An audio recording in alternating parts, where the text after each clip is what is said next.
भक्ति और सूफी आंदोलन। भारत में भक्ति और सूफी आंदोलन धार्मिक सुधार आंदोलनों के रूप में उभरे, जिन्होंने भक्ति, व्यक्तिगत अनुभव और सामाजिक समानता को महत्व दिया।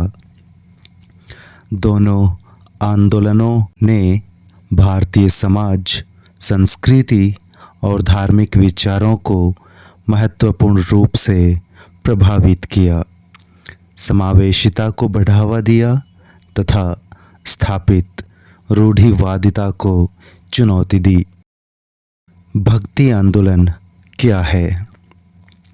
भक्ति आंदोलन का उद्देश्य भक्ति के माध्यम से धार्मिक सुधार लाना था। भक्ति का तात्पर्य मोक्ष प्राप्ति के लिए व्यक्तिगत रूप से कल्पित ईश्वर के प्रति भक्तिपूर्ण समर्पण से है। इसकी शुरुआत 8वीं शताब्दी में दक्षिण भारत, केरल और तमिलनाडु में हुई तथा धीरे धीरे यह उत्तर व पूर्वी भारत में फैल गया। यह आंदोलन 15वीं शताब्दी से 17वीं शताब्दी के दौरान चरम पर था, जिसमें भक्ति रचनाओं के गायन और कीर्तन पर महत्व दिया गया। भक्ति आंदोलन के उदय के कारक। भक्ति ने जाति व्यवस्था और अस्पृश्यता जैसी बुराइयों को चुनौती दी तथा सभी के लिए समावेशिता को बढ़ावा दिया। तुर्कों की विजय से पहले उत्तरी भारत पर राजपूत ब्राह्मण गठबंधन का शासन था। तुर्की विजय ने मंदिर संपदा और राज्य संरक्षण को समाप्त करके ब्राह्मणवादी शक्ति को क्षीण कर दिया। ब्राह्मण प्रभाव में कमी ने नाथपंथी और भक्ति आंदोलन जैसे गैर अनुवर्ती आंदोलनों के लिए मार्ग प्रशस्त किया। भक्ति संतों ने सामंती उत्पीड़न के प्रति आम लोगों की पीड़ाओं को व्यक्त किया, हालांकि उन्होंने सामंतवाद को सीधे चुनौती नहीं दी। उनकी शिक्षाओं ने धार्मिक समानता को महत्व देते हुए पारंपरिक ब्राह्मण पदानुक्रम से असंतुष्ट निम्न जाति समूहों और कारीगरों को आकर्षित किया। भक्ति आंदोलन परंपराओं का विकास। भक्ति परंपराएं समावेशी थी, जिनमें महिलाओं और निम्न जातियों के लोगों को शामिल किया गया था। भक्ति परंपरा की मुख्य 2 धाराएं विकसित हुई: सगुण भक्ति, जैसे शिव और विष्णु जैसे गुणों वाले देवताओं की पूजा, और निर्गुण भक्ति, जैसे निराकार ईश्वर की पूजा। तमिलनाडु में आलवार और नयनार प्रमुख भक्ति संत के रूप में उभरे। आलवार विष्णु के भक्त, जिनमें प्रसिद्ध महिला संत अंडाल भी शामिल है। उनके भजनों को नालियरा दिव्य प्रबंधनम में संकलित किया गया। नयनार शिव के भक्त, जिनमें प्रसिद्ध महिला संत कराईकल अमेयार भी शामिल हैं। उनके भजनों को तेवरम जैसी रचनाओं में संकलित किया गया। आलवार और नयनार संतों ने उपदेश देने एवं भक्ति गीतों की रचना के लिए संस्कृत के स्थान पर तमिल भाषा का प्रयोग किया तथा ऐसे तीर्थ स्थान निर्मित किए जो बाद में प्रमुख मंदिर बन गए। कर्नाटक में भक्ति आंदोलन। बसवन्ना, जिन्हें बसव के नाम से भी जाना जाता है, के नेतृत्व में दक्षिण भारत में एक महत्वपूर्ण धार्मिक और सामाजिक सुधार हुआ। लिंगायत धर्म एक शैव परंपरा है जिसकी स्थापना 12वीं शताब्दी में कर्नाटक में एक सामाजिक सुधार आंदोलन के रूप में बसवन्ना ने की थी। इसका उद्देश्य जाति व्यवस्था, ब्राह्मणवादी प्रभुत्व और हिंदू धर्म के रीति रिवाजों को चुनौती देना था, जिसमें समानता और इष्टलिंग के रूप में शिव की भक्ति को महत्व दिया गया था। कन्नड़ में भक्ति काव्य का एक अनूठा रूप वचन साहित्य इस आंदोलन की आवाज़ में उभरा, जिसकी रचना बसवन्ना, अलामा प्रभु और अक्का महादेवी जैसे संतों ने की थी। कर्नाटक के वीर शैव संप्रदाय के विपरीत, जो वैदिक परंपराओं और जाति भेद को बढ़ावा देता है तथा ब्राह्मणवादी धारणाओं को अस्वीकार करता है। समाज और संस्कृति पर प्रभाव। भक्ति परंपराओं को चोल शासकों का समर्थन प्राप्त हुआ, जिन्होंने मंदिरों का निर्माण किया और तमिल शैव भजनों के गायन को संस्थागत रूप दिया। इन शासकों ने मंदिरों को भूमि अनुदान भी दिया और भक्ति परंपराओं को ब्राह्मणवादी प्रथाओं के साथ एकीकृत करने में महत्वपूर्ण भूमिका निभाई। भक्ति और दक्षिण भारतीय आचार्य। रामानुज भक्ति आंदोलन का दार्शनिक रूप से समर्थन करने वाले दक्षिण भारतीय विद्वानों में प्रथम थे। उन्होंने पारंपरिक ब्राह्मणवाद को लोकप्रिय भक्ति के साथ संतुलित किया, जो शूद्रों और बहिष्कृत समुदाय सहित सभी के लिए सुलभ है। उन्होंने उपासना की एक पद्धति के रूप में भक्ति का समर्थन किया, लेकिन वेदों तक निम्न जातियों की पहुंच का समर्थन नहीं किया। वे वेदांत के विशिष्टाद्वैत उपसंप्रदाय के प्रमुख प्रस्तावक के रूप में प्रसिद्ध हैं। निम्बार्क रामानुज के समकालीन एक तेलुगु ब्राह्मण थे, जिन्होंने कृष्ण और राधा की भक्ति को महत्व दिया। माधव, उन्होंने शूद्रों द्वारा वैदिक अध्ययन पर रूढ़िवादी ब्राह्मणवादी प्रतिबंध का विरोध नहीं किया तथा उनका मानना था कि भक्ति शूद्रों को पूजा का एक वैकल्पिक मार्ग प्रदान करती है। उनकी दार्शनिक प्रणाली भागवत पुराण पर आधारित थी और ऐसा माना जाता है कि उन्होंने उत्तर भारत का भ्रमण किया। अंतिम दो प्रमुख वैष्णव आचार्य रामानंद और वल्लभ ने भक्ति पर बल दिया।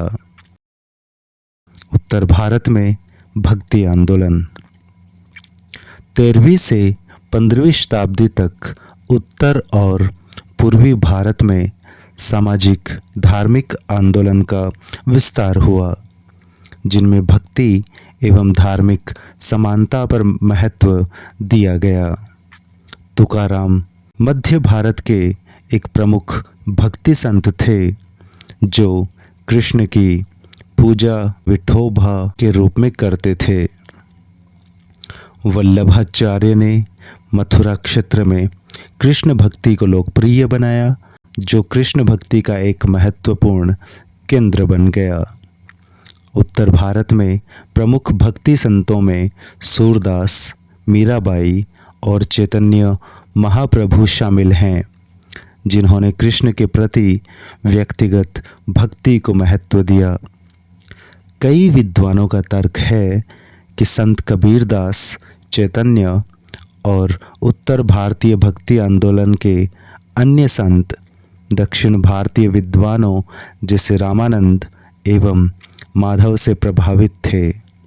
यद्यपि उत्तरी भक्ति आंदोलनों ने धार्मिक समानता का समर्थन किया, लेकिन उन्होंने आमतौर पर जाति व्यवस्था, ब्राह्मणवादी धर्म ग्रंथों या विशेषाधिकारों को अस्वीकार नहीं किया।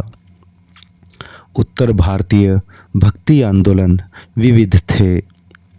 कबीर और गुरु नानक जैसे लोग एकेश्वरवाद का समर्थन करते थे, जबकि मीराबाई, सूरदास एवं तुलसीदास जैसे वैष्णव भक्त कवियों का दृष्टिकोण भिन्न था। भक्ति आंदोलन का प्रभाव क्या है? भक्ति संतों ने मोक्ष के मार्ग के रूप में सरल और नैतिक जीवन को प्रोत्साहित किया। अनैतिक सामाजिक मानदंडों को चुनौती देकर अस्पृश्यता जैसी सामाजिक बुराइयों को चुनौती दी और व्यक्तियों को न्यायपूर्ण जीवन जीने के लिए प्रोत्साहित किया। इस आंदोलन ने पूर्व स्थापित धार्मिक और सामाजिक संस्थाओं पर सवाल उठाकर आलोचनात्मक सोच को बढ़ावा दिया। भक्ति आंदोलन ने महिलाओं और निम्न जातियों के लिए मोक्ष को सुलभ बनाया, जातिगत बाधाओं को तोड़कर अधिक समावेशी समाज का निर्माण किया। भक्ति संतों ने स्थानीय भाषाओं में धार्मिक शिक्षाओं को लोकप्रिय बनाया, जिससे सामाजिक जागरूकता बढ़ी। इस आंदोलन ने भ्रूण हत्या, सती प्रथा, व्यभिचार और मादक द्रव्यों के सेवन जैसी सामाजिक बुराइयों का मुखर विरोध किया, जिससे इन प्रथाओं का धीरे धीरे क्षरण हुआ। कीर्तन जैसे संगीत और नृत्य रूप तथा सत्रिया जैसे भक्ति नृत्य का विस्तार हुआ, जिससे भारत की सांस्कृतिक विरासत समृद्ध हुई। इस आंदोलन ने संगीत और कविता को धार्मिक पूजा में एकीकृत किया, जिससे भारतीय प्रदर्शन कलाओं में एक स्थायी विरासत बनी। भक्ति और सूफी आदर्शों के सम्मिलन ने विभिन्न धार्मिक समुदायों के बीच सहिष्णुता, सौहार्द एवं शांतिपूर्ण सह अस्तित्व का माहौल विकसित किया। सूफी आंदोलन क्या है? सूफी आंदोलन के बारे में सूफीवाद या इस्लामी रहस्यवाद के उदय और प्रसार को संदर्भित करता है, जो व्यक्तिगत अनुभव तथा ईश्वर के साथ प्रत्यक्ष संवाद को महत्व देता है।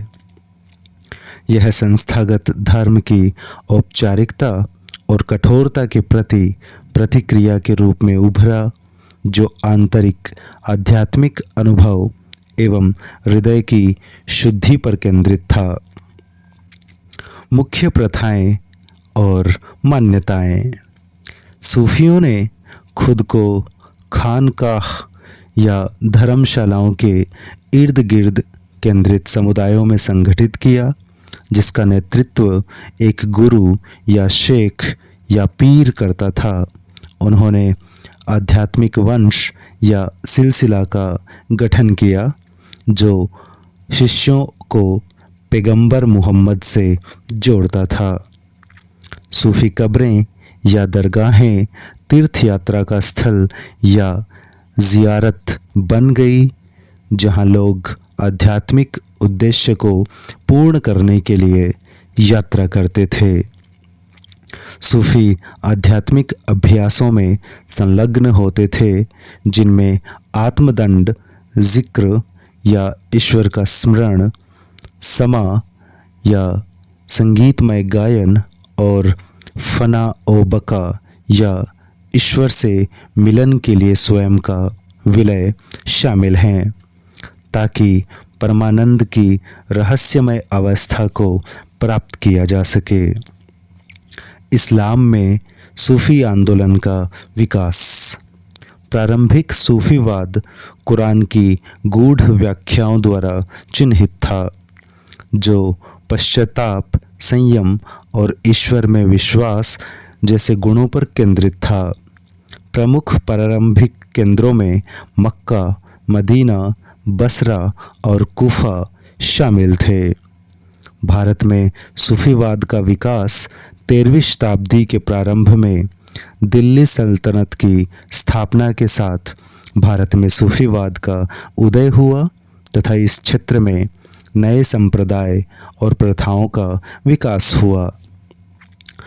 अल-हुज़वीरी भारत के सबसे पहले प्रमुख सूफी थे जो लाहौर में बस गए थे और उन्होंने कश्फ उल महजूब की रचना की थी। 13वीं और 14वीं शताब्दी में सूफीवाद का विकास हुआ जिसने सभी के लिए करुणा और प्रेम का संदेश फैलाया, जिसे सुलह कुल के नाम से जाना जाता है। भारत में सूफी संप्रदाय 14वीं शताब्दी तक सूफी संप्रदायों ने मुल्तान से लेकर बंगाल तक पूरे भारत में अपनी मजबूत उपस्थिति स्थापित कर ली थी। भारत में सूफी संप्रदायों को दो व्यापक प्रकारों में वर्गीकृत किया गया था। वे हैं बाशरा या इस्लामी कानून या शरिया का पालन करना और बेशरा या इस्लामी कानून का पालन ना करना। 12वीं शताब्दी तक ये 12 सूफी संप्रदायों या सिलसिलों में संगठित हो गए थे। प्रमुख सूफी संप्रदाय। चिश्ती संप्रदाय भारत में सबसे प्रभावशाली सूफी संप्रदाय। इसकी स्थापना मोहम्मद गौरी के शासनकाल के दौरान अजमेर में ख्वाजा मोइनुद्दीन चिश्ती ने की थी। अकबर ने इस संप्रदाय का अनुसरण किया और सलीम चिश्ती के प्रति समर्पित था। प्रमुख संत हमीदुद्दीन नागौरी, कुतुबुद्दीन बख्तियार काकी, बाबा फरीद और निज़ामुद्दीन औलिया। सूफी संतों की मज़ारों पर ज़ियारत या तीर्थ यात्रा और कव्वाली या रहस्यमय संगीत चिश्ती भक्तिवाद के प्रमुख तत्व बन गए, जिससे धार्मिक बहुलवाद को बढ़ावा मिला। चिश्ती संप्रदाय ने ईश्वर और व्यक्तियों के बीच प्रेम के बंधन, विभिन्न धर्मों के प्रति सहिष्णुता एवं सादगी पर जोर दिया। चिश्ती शासक वर्ग के साथ संपर्क से बचते थे। सुहरावर्दी संप्रदाय मुल्तान में बहाउद्दीन ज़कारिया द्वारा शुरू किया गया। यह आदेश विलासिता में रहने और राज्य सहायता स्वीकार करने के लिए जाना जाता है। बहाउद्दीन ज़कारिया ने इल्तुतमिश के दरबार में सेवा की और उन्हें शेख उल इस्लाम बनाया गया। चिश्तियों के विपरीत सुहरावर्दी सरकार से उपहार और पद स्वीकार करते थे तथा धार्मिक ज्ञान को रहस्यवाद के साथ जोड़ने का समर्थन करते थे। नक्शबंदी संप्रदाय इसमें शरीयत की प्रधानता पर जोर दिया गया और नवाचारों या बिद्दत का विरोध किया गया एवं संगीत सभाओं या समा व संतों की कब्रों की तीर्थ यात्रा जैसी सूफी परंपराओं को अस्वीकार कर दिया। प्रमुख हस्तियों में शेख अहमद सरहिंदी शामिल हैं, जिन्होंने वहदत उल शुहूद या प्रकटवाद के सिद्धांत को बढ़ावा दिया। ऋषि संप्रदाय कश्मीर सूफीवाद के ऋषि संप्रदाय विकास 15वीं और 16वीं शताब्दी के दौरान कश्मीर में हुआ। इसकी स्थापना शेख नूरुद्दीन वली ने की थी, जिसने कश्मीर के ग्रामीण परिवेश में समृद्ध होकर लोगों के धार्मिक जीवन को प्रभावित किया और लोकप्रिय शैव भक्ति परंपरा से प्रेरणा ली तथा क्षेत्र के सामाजिक सांस्कृतिक परिवेश में निहित रहा। सूफी आंदोलन का प्रभाव क्या है? धार्मिक प्रभाव। व्यक्तिगत भक्ति, ईश्वर के प्रति प्रेम और समानता पर सूफियों के महत्व ने कई लोगों को आकर्षित किया, जिससे परिणाम स्वरूप विशेष रूप से ग्रामीण क्षेत्रों में धर्मांतरण को बढ़ावा मिला। सूफी शिक्षाओं ने ईश्वर की एकता या तौहीद तथा सभी मनुष्यों की समानता पर जोर दिया, धार्मिक सहिष्णुता को बढ़ावा दिया और हिंदू धर्म एवं इस्लाम के बीच एक पुल का निर्माण किया। चिश्ती संप्रदाय ने विशेष रूप से सभी धर्मों के लोगों को स्वीकार किया तथा सह अस्तित्व के माहौल को बढ़ावा दिया। सामाजिक प्रभाव। सूफीवाद ने समाज के सभी वर्गों के अनुयायियों को आकर्षित किया, जिनमें निम्न जातियां, बहिष्कृत और वंचित समूह शामिल थे, जिन्हें सूफी संतों के समतावादी दृष्टिकोण में सांत्वना मिली।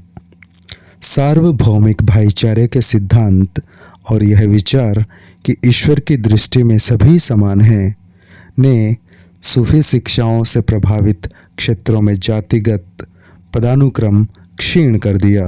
सूफी खानकाह या मठ और मदरसे शिक्षा के केंद्र बन गए। सांस्कृतिक प्रभाव। सूफीवाद ने भारतीय संगीत को गहराई से प्रभावित किया, विशेष रूप से कव्वाली के विकास के साथ, जो एक भक्ति संगीत रूप है जिसकी उत्पत्ति सूफी समा या संगीत सभाओं से हुई थी। साहित्य। सूफी कवियों ने भारत की साहित्यिक परंपराओं में महत्वपूर्ण योगदान दिया, खासकर स्थानीय भाषाओं में। उन्होंने पंजाबी, हिंदवी या आधुनिक हिंदी और उर्दू की पूर्ववर्ती तथा उर्दू जैसी भाषाओं में रहस्यवादी कविताएं लिखी। बुल्ले शाह, शाह हुसैन और सुल्तान बाहू जैसे सूफी कवि अपनी भक्ति कविताओं के लिए उल्लेखनीय हैं, जो उपमहाद्वीप में आज भी प्रसिद्ध है। राजनीतिक प्रभाव। सुलह ए कुल या सभी के साथ शांति की सूफी अवधारणा ने मुगल सम्राट अकबर को प्रभावित किया, जिसने धार्मिक सहिष्णुता की नीति अपनाई। इस्लाम, हिंदू धर्म और अन्य धर्मों के तत्वों को मिलाकर एक समन्वित धर्म दीन ए इलाही बनाने के अकबर के प्रयास सार्वभौमिक भाईचारे और सहिष्णुता पर सूफी जोर से प्रभावित थे।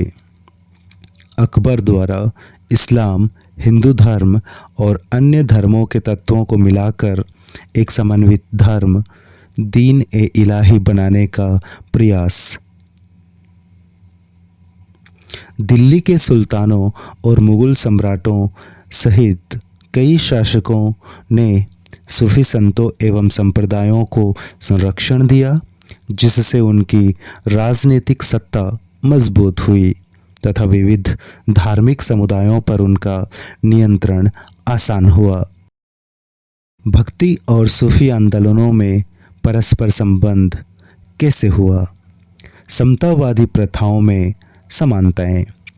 दोनों आंदोलनों ने धार्मिक समानता को बढ़ावा दिया, जिसमें लंगर या मुफ्त रसोई जैसी प्रथाएं दोनों में समान रूप से मौजूद थी। शुरुआत में सूफियों द्वारा प्रचलित लंगर को बाद में जाति पदानुक्रम को समाप्त करने के लिए गुरु नानक द्वारा अपनाया गया था। भक्ति और सूफी आंदोलनों में रीति रिवाज और प्रथाएं एक जैसी थी। उदाहरण के लिए चैतन्य महाप्रभु का वैष्णव कीर्तन सूफी समा से मिलता जुलता था, जो कुछ हद तक परस्पर क्रिया का संकेत देता है। सांस्कृतिक और रहस्यमय आदान प्रदान। संगीत और कविता ने दोनों आंदोलनों में अपनी भक्ति को व्यक्त करने के माध्यम के रूप में महत्वपूर्ण भूमिका निभाई। सूफी कव्वालियों और भक्ति गीतों में ईश्वरीय प्रेम, पीड़ा एवं लालसा के विषयों पर ध्यान केंद्रित किया गया। सूफीवाद और भक्ति दोनों ने ईश्वर की ओर एक आंतरिक व्यक्तिगत यात्रा पर जोर दिया, जिसकी विशेषता प्रेम, भक्ति और भावनात्मक तीव्रता है। सूफीवाद का इश्क या ईश्वरीय प्रेम भक्ति के विरह या ईश्वर के लिए तड़प को दर्शाता है। पारस्परिक प्रभाव। भक्ति आंदोलन पर सूफीवाद का प्रभाव। गुरु नानक जैसे संतों का सूफियों के साथ परस्पर संपर्क था, विशेष रूप से रूढ़िवादी धार्मिक परंपराओं को अस्वीकार करने के मामले में। पीर या आध्यात्मिक मार्गदर्शक और ईश्वर के साथ रहस्यमय मिलन की सूफी अवधारणा, गुरु की भक्ति अवधारणा एवं भक्त के ईश्वर के साथ व्यक्तिगत संबंध के साथ प्रतिध्वनित होती है। अमीर खुसरो समेत कई सूफी कवियों ने हिंदवी जैसी क्षेत्रीय भाषाओं में पद्य रचे, जो भक्ति संतों द्वारा अपने संदेश को फैलाने के लिए स्थानीय भाषाओं के उपयोग को दर्शाता है। इससे एक साझा साहित्यिक और संगीत संस्कृति को बढ़ावा मिला। सूफीवाद पर भक्ति आंदोलन का प्रभाव। कश्मीर में शेख नूरुद्दीन वली द्वारा स्थापित ऋषि संप्रदाय गैर अनुव्रती विचारों और भक्ति संत लाल देद की शिक्षाओं से गहराई से प्रभावित था। ऋषियों ने कश्मीरी शैव धर्म के पहलुओं को अपनाया और स्थानीय भक्ति प्रथाओं को अपने सूफी दर्शन में शामिल किया। धन्यवाद।